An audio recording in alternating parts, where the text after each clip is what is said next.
सासू माँ को मरे हुए 5 महीने हो चुके थे और मेरे ससुर जी बहुत अकेले रहने लग गए थे। वह बहुत दुखी रहते थे और उनका किसी भी काम में मन नहीं लगता था। थोड़े दिनों बाद मैंने नोटिस किया कि वो मुझको अजीब तरह से देखते थे। मैं उनके इस व्यवहार से बहुत परेशान हो चुकी थी। फिर एक दिन मैंने सोचा, अगर मैं ही ससुर जी को खुश कर दूं, तो घर की बात घर में ही रहेगी और किसी को पता भी नहीं चलेगा। और इसीलिए मैंने एक दिन हेलो दोस्तों, आज की इस रोमांचक कहानी में आप सबका स्वागत है। मेरा नाम शिखा है और मेरी उम्र 25 साल है। मैं एक शादीशुदा औरत हूँ।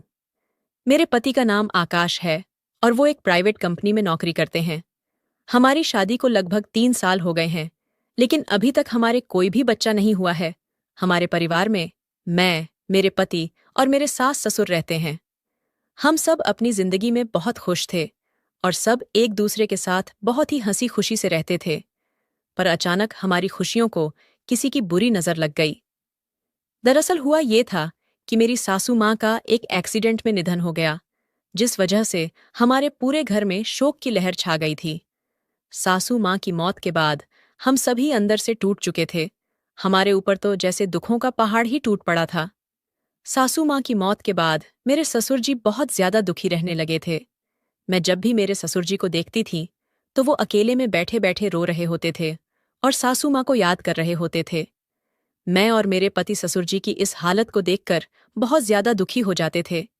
हम यही सोचते थे कि काश सासू माँ जिंदा होती तो ससुर जी की यह हालत नहीं होती। मैंने और आकाश ने उन्हें बहुत समझाया था कि आप ऐसे मत करो, आप घर के बड़े हो, अगर आप ही टूट जाओगे तो फिर हमारा क्या होगा। हमारे समझाने के कुछ वक्त बाद तक तो वह ठीक रहते थे, लेकिन अकेले में फिर वो वैसे ही हो जाते थे। इसी तरह 6 महीने बीत गए थे, लेकिन ससुर जी का अपनी पत्नी को भुला पाना बहुत ही मुश्किल लग रहा था। फिर कुछ समय के लिए हमने ससुर जी को हमारी कोलकाता वाली ननद के पास भेज दिया। डॉक्टर भी हमेशा से यही बताते हैं कि अगर हम घटनास्थल वाली जगह से दूर हो जाते हैं तो घटी हुई घटना कुछ पल के लिए हम भूल जाते हैं। मेरे ससुर जी करीब 2 महीने तक कोलकाता में रहे, पर जब वह वापस आए तब भी हमें उनमें कोई बदलाव नहीं दिख रहा था। उनमें वैसे तो कोई बदलाव नहीं आया था, पर हाँ, मैंने उनके व्यवहार में एक अजीब सी बात नोटिस की थी। मैंने नोटिस किया था कि वह अक्सर मेरे शरीर को घूरते रहते थे या फिर कभी-कभी मुझे छूने की भी कोशिश करते थे। मुझे उनकी ये हरकत बहुत ही अजीब लग रही थी, क्योंकि इससे पहले उन्होंने कभी भी मेरे साथ ऐसा नहीं किया था। मेरा दिल कर रहा था कि मैं अपने पति को फोन करके सारी बात बता दूं, लेकिन फिर मैंने सोचा कि अगर मेरे पति ने मेरी बात पर यकीन ही नहीं किया, तो फिर मैं क्या करूंगी। मैंने सोचा कि हो सकता है कि ये मेरा वहम हो, लेकिन एक दिन तो हद ही हो गई। एक दिन तो मेरे ससुर जी ने कुछ ऐसा किया कि मेरे पैरों तले जमीन ही निकल गई। मुझे यकीन ही नहीं हो रहा था कि वह ऐसा कुछ भी कर सकते हैं। मैं जब बाथरूम में जा रही थी, तो वहां पहले से ही मेरे ससुर जी थे। मैं थोड़ी देर के लिए वहीं खड़ी हो गई। मुझे लगा वह थोड़ी देर में बाहर आ ही जाएंगे, इसलिए मैं यहीं खड़ी हो जाती हूँ। पर यह क्या, अंदर से तो अजीब अजीब सी आवाजें आ रही थीं। मैं सोच रही थी कि ससुर जी इतना टाइम से बाथरूम के अंदर क्या कर रहे हैं। मैंने उन्हें बुलाने की भी कोशिश की, पर शायद उन्होंने सुना ही नहीं। फिर जब मुझे लगा कि वह कभी भी बाहर आ सकते हैं, तो मैं अपने कमरे में आ गई। पहले तो मेरे मन में ख्याल आया कि यह सारा मामला अपने पति को बता दूं, लेकिन फिर से मेरे दिमाग में यही आया कि अगर वह मेरी बात पर भरोसा ही नहीं करेंगे, तो फिर मैं क्या करूंगी। यही सोचकर मैं रात भर जागती रही और मुझे नींद ही नहीं आई। मैं अंदर से बहुत परेशान थी, क्योंकि इतने दिनों से जो कुछ भी हो रहा था वह बहुत ही अजीब था। मेरे पति ने मुझे प्यार करने के लिए कहा, लेकिन मैंने कहा आज मेरा मूड नहीं है, और इतना कहकर मैं उनकी तरफ पीठ करके सो गई। मेरी सारी रात जागते हुए ही निकल गई और दूसरे दिन मेरे पति को शहर से बाहर किसी काम के लिए जाना था। वह 5 दिनों के लिए एक मीटिंग में जाने वाले थे। मैंने उनका बैग लगाया और उनका टिफिन भी तैयार कर दिया। थोड़ी देर बाद मेरे पति अपने काम के लिए निकल गए। अब घर पर मैं और ससुर जी अकेले ही थे। मैं तो डर से कांप रही थी। मेरा तो एक एक पल सदियों जैसा गुजर रहा था। मैंने पूरे दिन घर का काम किया और सारा काम निपटा के अपने कमरे में आ गई। पिछली रात को मुझे नींद नहीं आने के कारण अब नींद ने अपना घेरा डालना शुरू कर दिया था। नींद के मारे मेरी आंखें अपने आप बंद हो रही थीं। दिन के 4 बज रहे थे। मुझे पता ही नहीं चला कि कब मेरी आंखें बंद हो गईं और मैं गहरी नींद में चली गई। मैं वैसे तो साड़ी ही पहनती हूँ, लेकिन कुछ दिनों से ज्यादा गर्मी होने के कारण मैं सलवार कमीज ही पहन रही थी।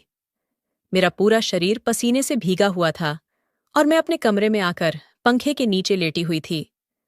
करीब 1 घंटे बाद मैंने महसूस किया कि कोई मुझे अजीब तरह से हाथ लगा रहा है।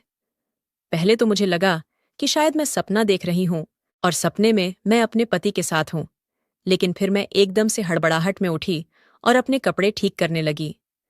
मैंने देखा कि मेरे ससुर जी मेरे बगल में बैठे हुए हैं। मैं उन्हें देखकर चौंक गई। मैंने उनसे पूछा, क्या हुआ बाबूजी? आपको मुझसे कोई काम था क्या? ससुर जी बोले, बहू मेरा चाय पीने का मन कर रहा है।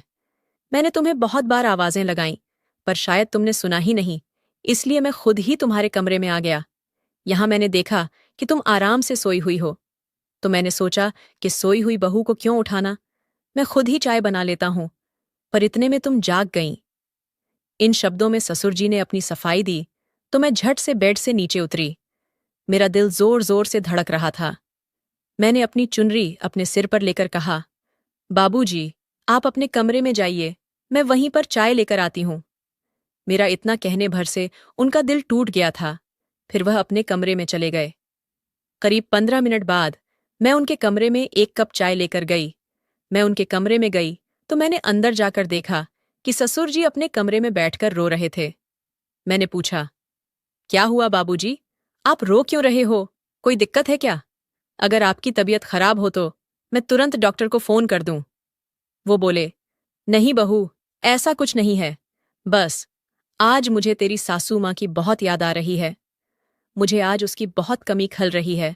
जब से वो चली गई है, तब से मुझे समझ ही नहीं आता है कि मैं किससे अपने मन की बात कहूं। मैं भी एक इंसान हूं और मेरी भी कुछ ख्वाहिशें हैं। मेरा भी दिल करता है कि मैं अपने दिल की सारी बातें किसी से कहूं। अब मैं बच्ची तो नहीं थी जो मैं उनके इशारे को ना समझूं। मैं समझ रही थी कि वह किस बारे में बात कर रहे हैं। फिर भी मैं उनके पास गई और मैंने उनसे कहा, बाबूजी, आप चिंता मत कीजिए, सब ठीक हो जाएगा, और अगर आपको कोई बात करनी हुआ करे तो आप मुझसे कर लिया करो। मैंने इतना कहा ही था कि वह मुझे गले लगाकर रोने लगे। मुझे बहुत ही अजीब लग रहा था और मेरे मन में तरह तरह के ख्याल आ रहे थे, पर फिर भी मुझे उन पर बहुत दया आ रही थी और ससुर जी की इतनी उम्र भी हो चुकी थी कि हम उनकी दोबारा शादी भी नहीं कर सकते थे। अगर हम उनकी दूसरी शादी कर भी देंगे तो हम किसी को मुंह दिखाने के लायक भी नहीं रहेंगे। हमें समाज से बर्खास्त कर दिया जाएगा। इससे तो बेहतर यही है कि घर पर ही इस समस्या का कोई हल निकाला जाए।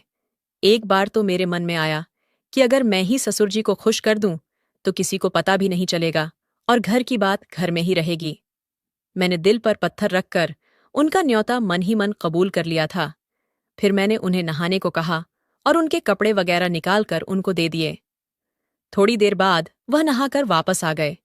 उन्होंने बनियान और नीचे टॉवल धोती की तरह लपेटा हुआ था। वह मुझे देखकर थोड़ा सा मुस्कुराए और मैं भी उनकी इस हरकत से हल्का सा मुस्कुरा पड़ी थी। फिर अगले दिन जब मैं सुबह की चाय देने उनके कमरे में गई तो मैंने देखा कि वह शायद तौलिए को लपेटकर ही सो गए थे। मैंने हल्के से दरवाजे को धक्का दिया तो दरवाजा पहले से ही खुला हुआ था और ससुर जी बनियान पहनकर सो रहे थे। उनकी इस हरकत से मुझे गुस्सा तो बहुत आया, लेकिन मैंने उनसे कुछ कहा नहीं और चाय देकर वापस किचन में आ गई। करीब 1 घंटे बाद वह किचन में आए और मुझसे बोले, बहू जरा तेल गुनगुना करके मेरे कमरे में ले आओ और मेरे सिर और बदन की मालिश कर दो। इस बार मुझे उनकी खराब नीयत पहले ही पता चल गई थी, पर मेरे पास कोई सबूत नहीं था। थोड़ी देर बाद मैं एक कटोरी में तेल गर्म करके उनके कमरे में ले गई और उन्हें बोला, बाबूजी, यह तेल लीजिए और आप खुद ही लगा लो। मुझे आज बहुत सारा काम करना है और बहुत सारे कपड़े भी धोने हैं।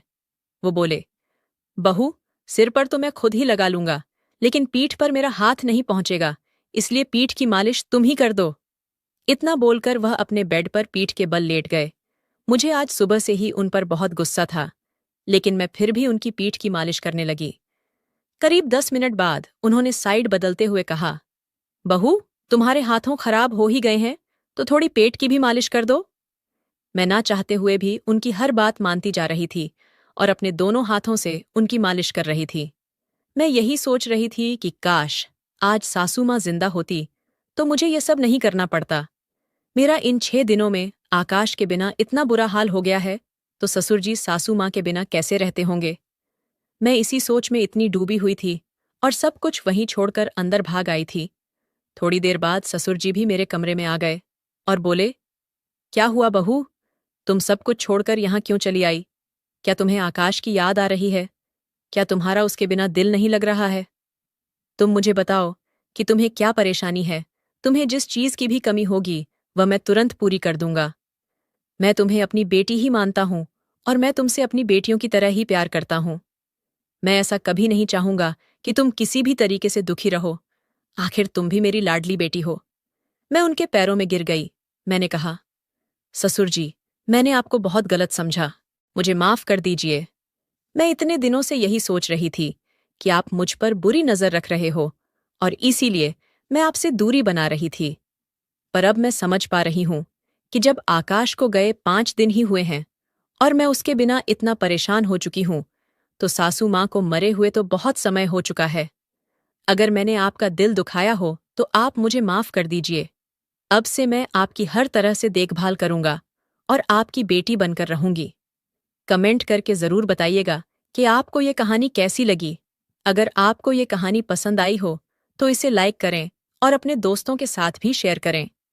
आगे भी ऐसी रोमांचक कहानियों के लिए हमारे चैनल को सब्सक्राइब करें और बेल आइकन दबाना न भूलें।